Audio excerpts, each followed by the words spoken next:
Margaret Evans had walked the quiet hallways of Marlow Springs Hospital for over 25 years. To most, she was a kind and steady presence, a woman of discipline, warmth, and deep compassion.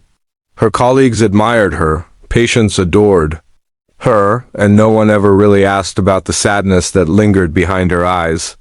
It wasn't visible in the way she worked or spoke. It lived quietly in the silence of late-night shifts, in the seconds between heartbeats when she allowed herself to remember. She had built a life around helping others heal, even while carrying a wound of her own that never fully closed.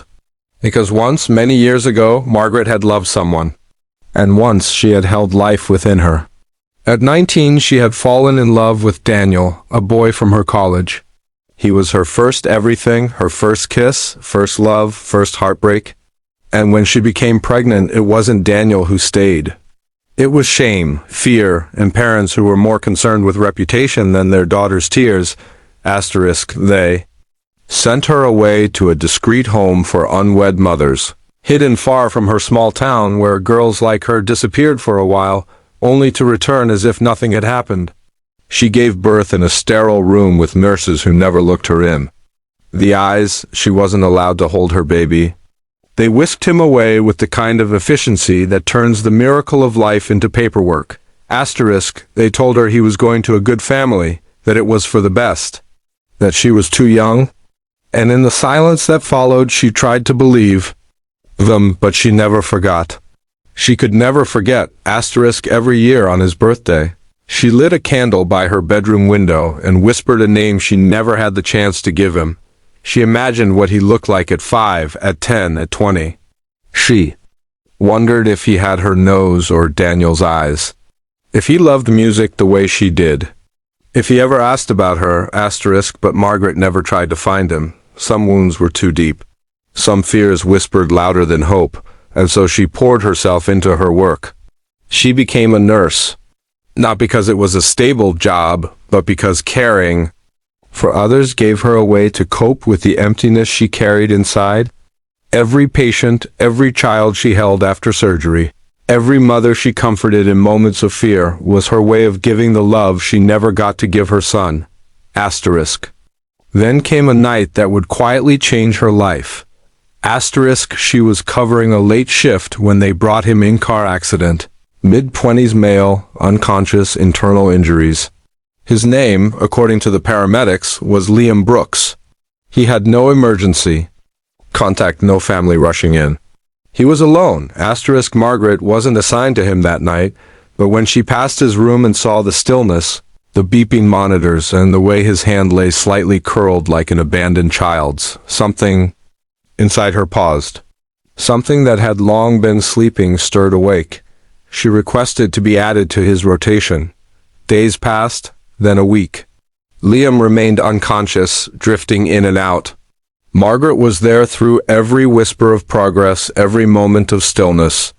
She began to talk to him, as she often did with long-term patients.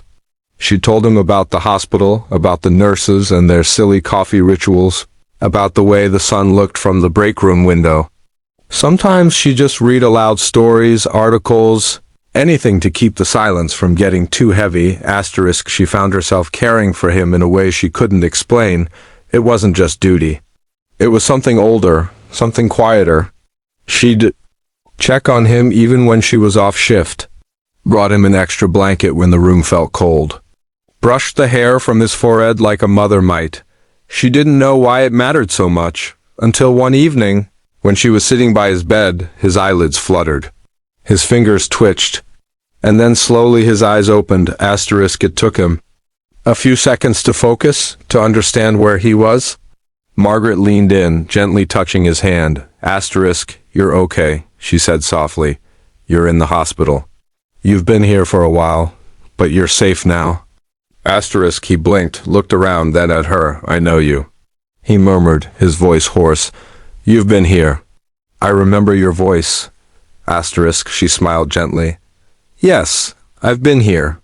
His recovery was slow, but steady. Over the next few days, they began to talk more.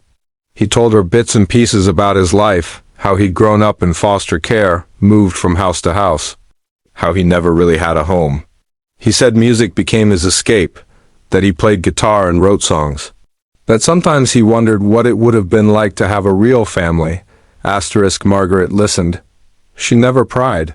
But his stories unraveled. Something inside her. There were too many coincidences. His age, his background, the missing mother. And the more he spoke, the harder it became to ignore the sinking feeling in her chest. Then came the moment that shifted everything. They were sitting quietly when he looked at her and said, "Did you ever have kids?" She froze. He went on, "I don't know. You just feel like someone who has your..." Familiar in a strange way. Margaret's heart raced. Her hands trembled slightly as she replied, "I did, a long time ago. I was very young. I didn't get to keep him." There was a silence between them, soft but heavy. Liam looked down. "I've tried to find my mom once through DNA testing, but nothing ever came up clearly. Just distant matches, people I've never met. I gave up after a while. It hurt too much." Later that night, Margaret sat in her room, unable to sleep. She pulled out the box she kept at the back of her closet. Old papers, the birth certificate with no father listed, just her name. She looked at the date, the city, the number. Liam's birth year matched. The place.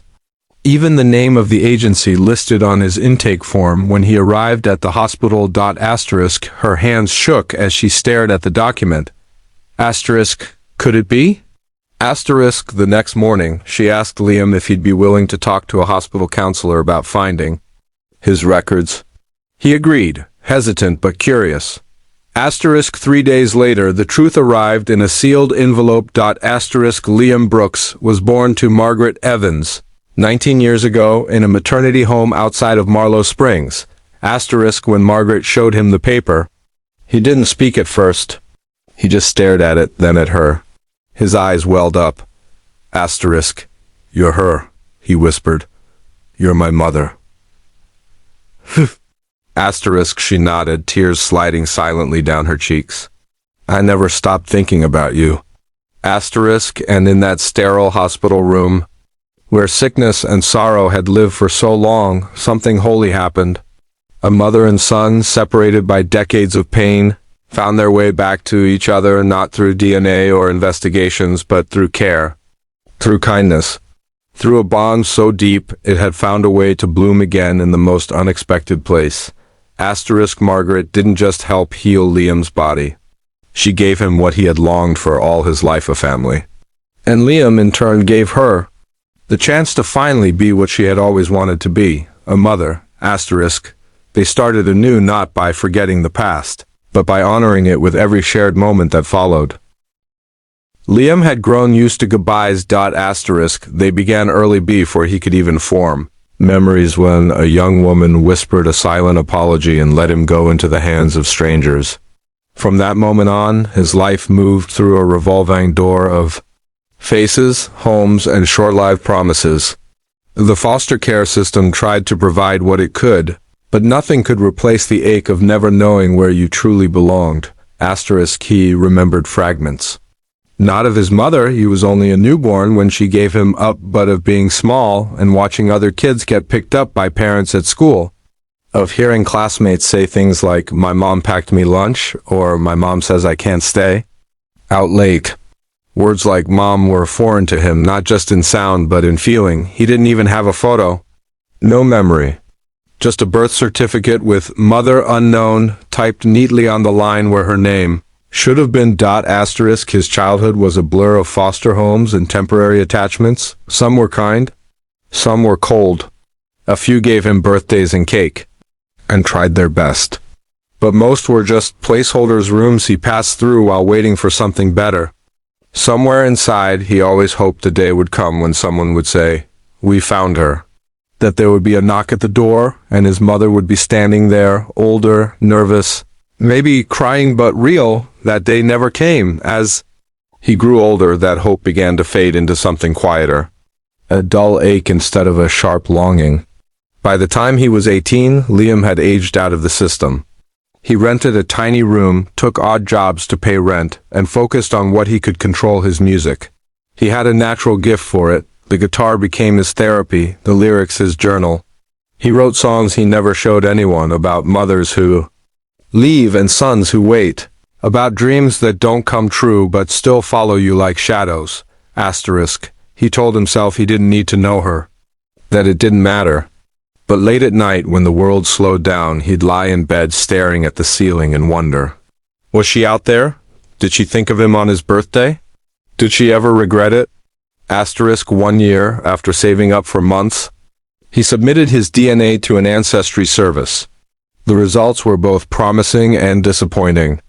There were distant cousins he'd never heard of, scattered across the country. A few third cousins in neighboring states, but no direct match. Number. Mother. No answers. Asterisk. He tried reaching out to one of the distant relatives, but the trail went cold quickly. The woman he messaged said her great-aunt had given up a baby years ago, but they didn't know what became of him. Another connection simply never replied. It felt like chasing smoke. Liam gave up. He moved on, or at least tried to. Then came the accident, a rainy night. Slick roads, headlights, screeching tires. And then nothing. Asterisk. When he opened his eyes again, he was in a hospital bed, sore and confused.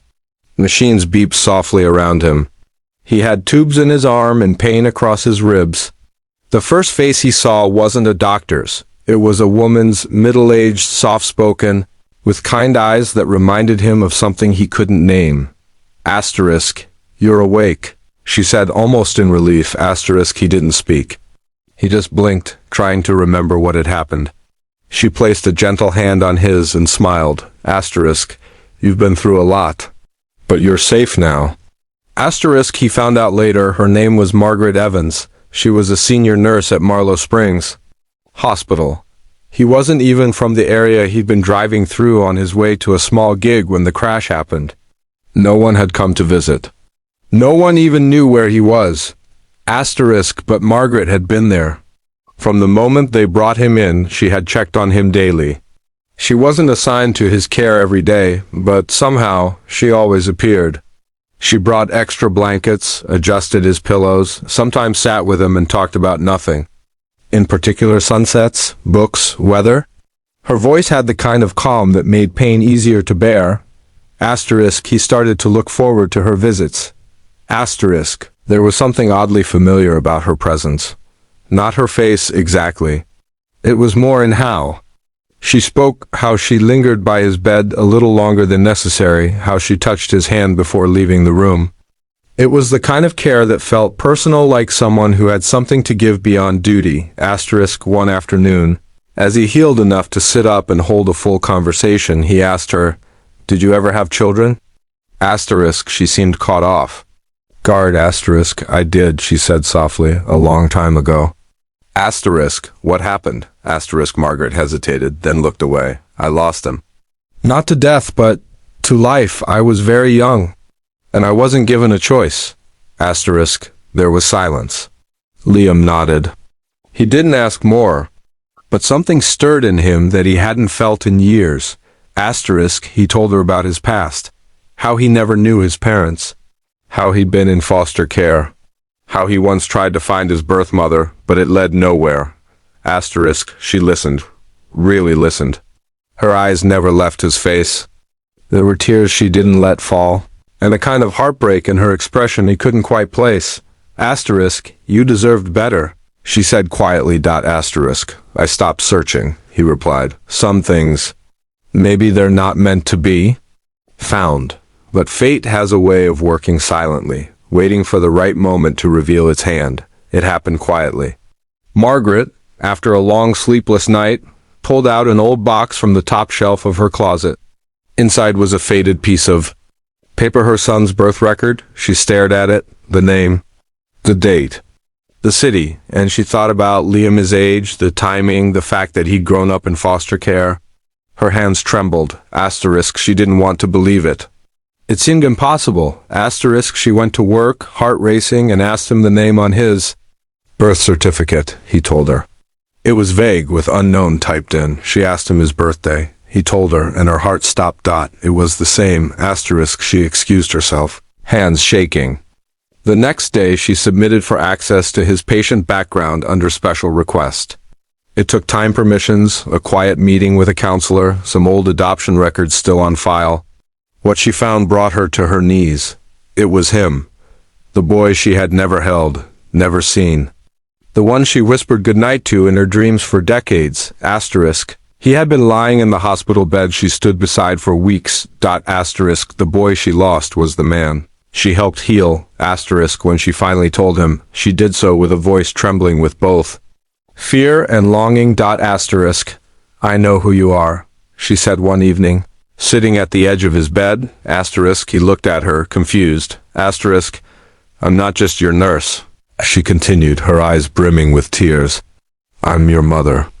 Asterisk. At first, he didn't speak, he didn't move.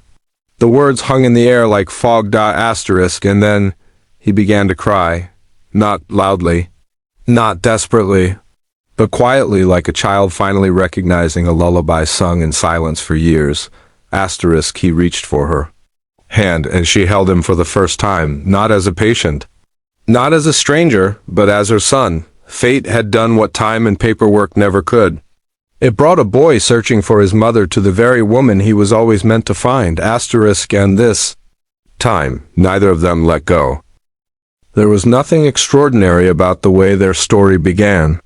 No grand gestures, no dramatic moments, just a hospital room, the soft hum of machines, and a woman with tired eyes who stood quietly by a young man's bedside. She wasn't family. She wasn't a friend. At the time, she wasn't even his assigned nurse. And yet, Margaret found herself drawn to him in a way that made no sense, asterisk. The young man Liam had arrived at Marlow Springs Hospital after a car accident on a rainy highway just outside town. He was unconscious when the paramedics brought him in, his ID barely legible, with no listed emergency contact. Alone, battered, and bruised, he slipped into a coma while the world outside kept moving. Asterisk. For most patients in his state, care became routine, vital signs monitored, medications administered, charts updated. But for Margaret, something about Liam stirred a tenderness she couldn't explain. It wasn't the first time she'd cared deeply for a patient, but this was different. She began visiting his room outside her assigned shifts, sitting with him in the quiet hours of the night, reading aloud from whatever magazine or book she had in her bag, sometimes talking about her day just to fill the silence, asterisk. She would adjust his blanket with gentle hands, brush the hair from his forehead as if he were her own, and whisper things she hadn't said to anyone in years, asterisk. You're not alone, she would murmur, even though she had no way of knowing whether he could hear her, asterisk. What she didn't realize, what neither of them knew, was that this connection wasn't new. It was old, buried beneath decades of pain, silence, and longing. It was a bond that had never been broken, only forgotten. Asterisk. Liam began to wake slowly, fragments of consciousness returning like broken glass finding its place in a puzzle. The first thing he noticed was her voice. It was the same one he'd heard during the long, dreamless stretches, steady, calm, and warm like sunlight on skin. When he opened his eyes and saw her, something deep inside stirred like a distant memory calling out, asterisk. You've been here, he said hoarsely. I remember your voice, asterisk. She smiled, her throat tight. Yes, I've been here, asterisk. As he recovered, the two began to speak more. What started as brief exchanges about his condition grew into longer, more personal conversations. He told her about growing up in foster care, about the way he moved from one home to another, always packing light, never staying long enough to get attached. He spoke of music, his escape, the guitar he'd taught himself to play, the lyrics he wrote late at night when he couldn't sleep.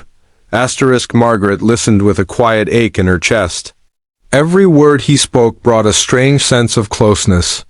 He reminded her of someone she used to imagine, of a baby boy taken from her arms before she even got to hold him. She had been 19, frightened and powerless.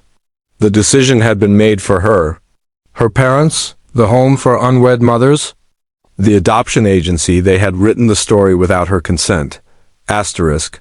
But she had never stopped thinking about him. Asterisk. And now, this man sat before her, describing a life she had always feared her child would live.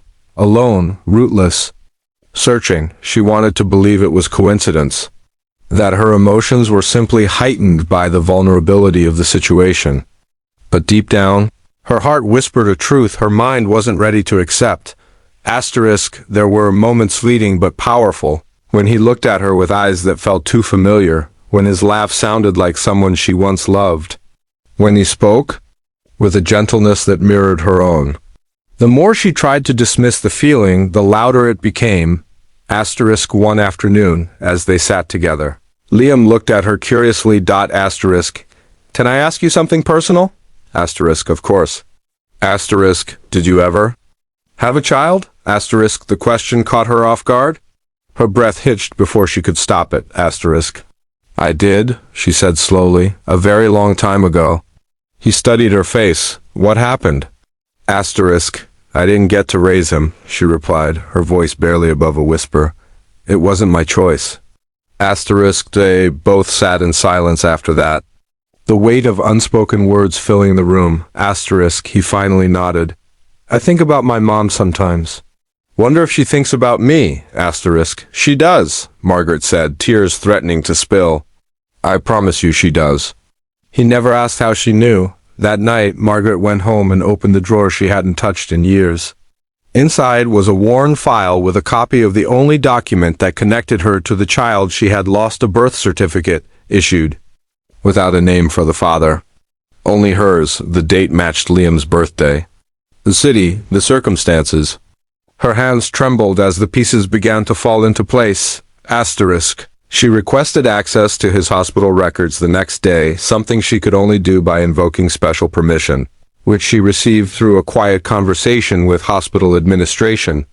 When the full file came through, and she saw the original adoption record tied to his birth, everything stopped. It was him. The boy she had lost. The baby she had named in her heart but never on paper. The child she had dreamed about for 30 years. He was here. He was real. And he had already let her into his life without knowing who she was. She wept in the hospital bathroom that day, silent sobs shaking her shoulders. And when she returned to his room, he noticed her eyes were red. What's wrong? He asked. I have something to tell you, she said, her voice trembling. She sat beside him, her hands folded tightly in her lap, and told him everything. About being 19. About being forced to give him up. About how she had never stopped loving him.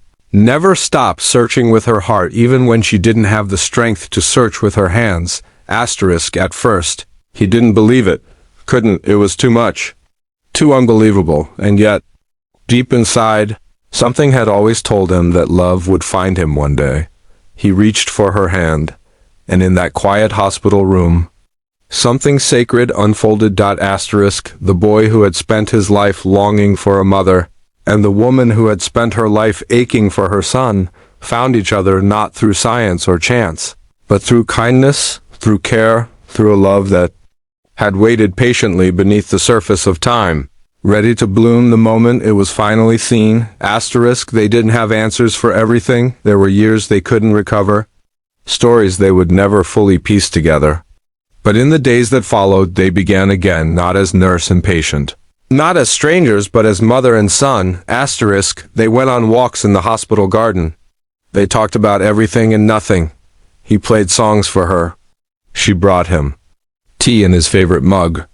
And sometimes they just sat quietly, holding hands, letting the silence speak for them. It wasn't perfect. It was something better. It was real. And in that truth, in that quiet reunion born from the gentlest acts of care, they both discovered something powerful.